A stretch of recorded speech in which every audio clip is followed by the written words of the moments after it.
You can see here the oil life is 14%, so we'll go ahead and change it now.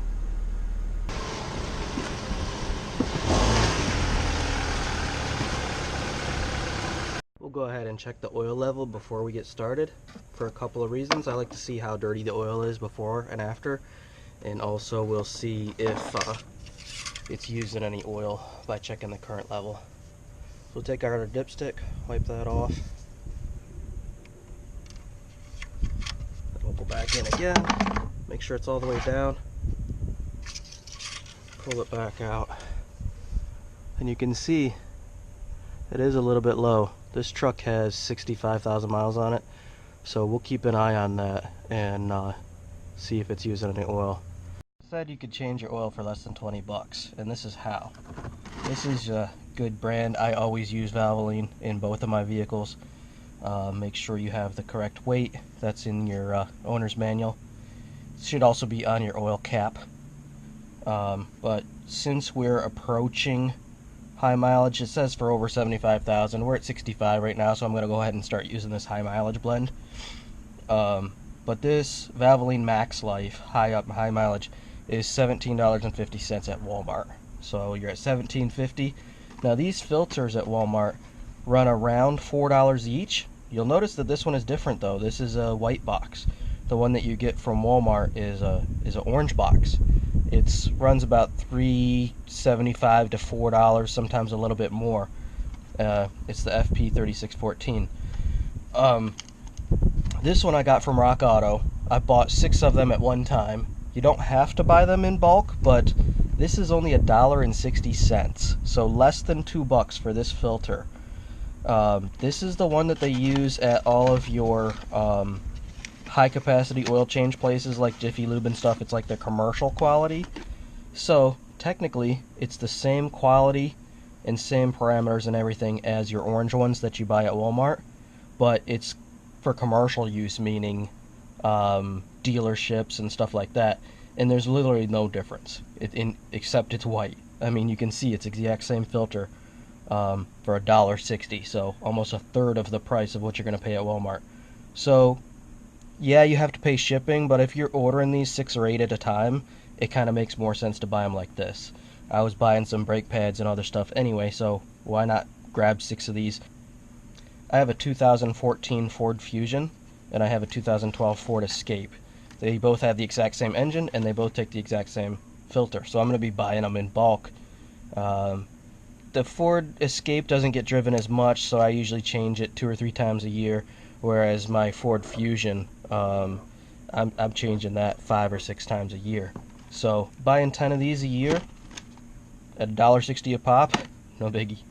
First, we've got to drain all of our old oil out. You'll find the drain pan right here on the bottom of your oil pan. There's your drain plug. This one is 15 millimeter, so in order to get that out of there, you really only have to, it shouldn't be very tight, so you only have to loosen it a little bit, and then kind of position your drain pan right under there so you don't want to get any of this on your driveway. And also kind of, you see my wrist is at an awkward angle, but I'm going to try to avoid the stream of oil. Sometimes it is inevitable to get some oil on you, but yeah, it's good for your skin anyway. So you'll thread it all the way out and then pop it out real quick. And miraculously, I did that without getting any oil on me. But there's your drain plug. Just inspect that for damage, wipe it off. Make sure that that your O-ring there is in good shape. Right. And I don't know if you guys can see on the video, but this oil is pretty dirty from being used so much. So anyway, just clean off your drain plug, set that aside.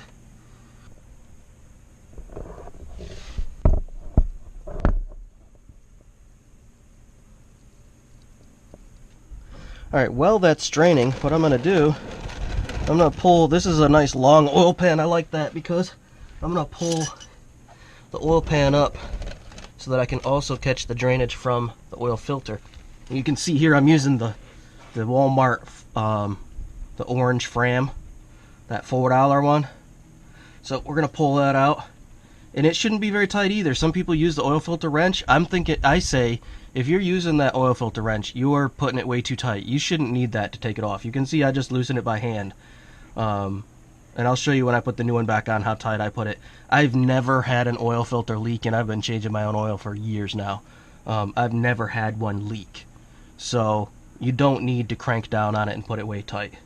But just start loosening it, and it's going to start running out around there like that. Let it drain a little bit.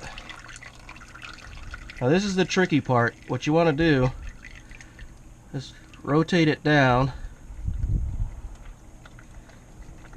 and you want to keep a finger underneath there, because you do not want to drop this oil filter right into your pan. It's going to splash everywhere. So keep your hand on it, kind of tip it over there, and now you can see it's down in our pan. There's kind of a little cup there to let it drain. Just let it drain out, and then you can dispose of it in the regular trash. But now that, see, we have this nice long oil pan, and it's great because now we're draining from our drain plug there, and we're also draining from our oil filter port right there. Go ahead and where the oil filter connects there, just let that drain out a good bit. You don't have to get it all out from there, but I like to let it drain until the majority of it's out. And we'll get our new oil filter ready meanwhile. And what I do, and this is key to make it so that it doesn't leak, make sure your O-ring here is clear and clean. Make sure no dust or anything got on it. And then just get a little bit of the old oil on your finger. And just go around there. It doesn't have to be a whole lot.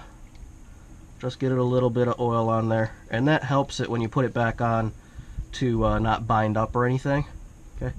So you'll see we're almost done draining there. And then we'll just take our new oil filter. Let me get you guys closer up. We'll just take our new oil filter, put it right on there, and start threading that guy on. Goes on there nice. And then once it's snug, then I just take it and I give it a little quarter turn by hand. And then just take your rag and wipe off all your old oil. We're pretty close to being done on draining the old oil. It's down to about 1 drip a second. There's not much coming out. I'm gonna go ahead and reinstall the plug and get ready to put the new oil in. You're never gonna be able to get every last drop of the old oil out. I'm gonna put the plug back in. And again, this should not be very tight either. So what I do, going the wrong way. What I do is I just go snug and then about 1/8 of a turn more. Does not have to be very tight. You do not want to strip those threads. Wipe off your excess strippage and you're good. Now it's time to put the new oil in. Alright, we're getting ready to put the new oil in. You can see right here, like I said earlier, it says SA5W20 on there, so that's your recommended weight. So we'll take that out. Set that aside. What I do is I just wipe around here so that not too much dirt gets down in there. And we'll just take our funnel, put it there, grab our new oil, take this lid off, take the safety seal off, and just pour it in. You can automatically see the color difference there. Looks like honey, the new stuff. And we'll pour all that in because that's a 5-liter jug there. It comes pre-measured. If you're using individual quarts, of course you'll have to count them out. Most vehicles take 5 quarts. But this is a 5-quart jug, a special size jug, so I'm going to pour all of it in there. There we go. So that's all in there. Now save this jug because you're going to put your old oil from your oil pan back in there and bring that for recycling.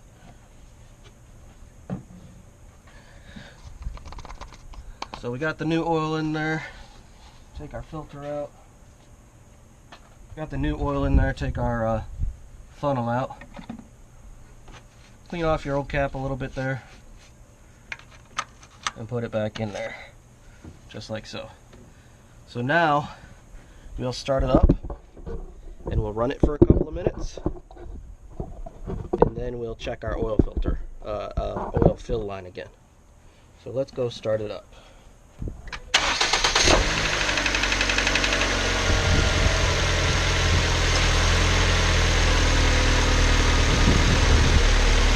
We're going to let it run a couple of minutes to circulate that new oil. So while it's doing that, we're going to reset the oil counter. So if we go down here to our setup, we're going to go to where it says oil life, and it says hold reset equals new. So we're going to hold down the reset button. That's going to set our oil percentage to 100%. So now we're good to go, and Ford will start counting down our oil life percentage there again. We'll exit that, turn off the car, and we'll go check our oil level.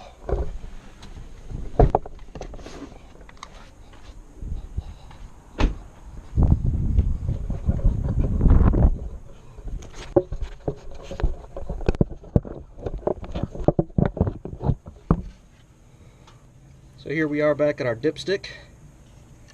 Pull that out. Again, we've had the car running, so we'll wipe off the dipstick on our rag. And then put it back in, make sure it seats all the way. Wait a second. Pull it back out again. And there's our oil level. As you can see, it's all the way up to that top circle. So we're good to go.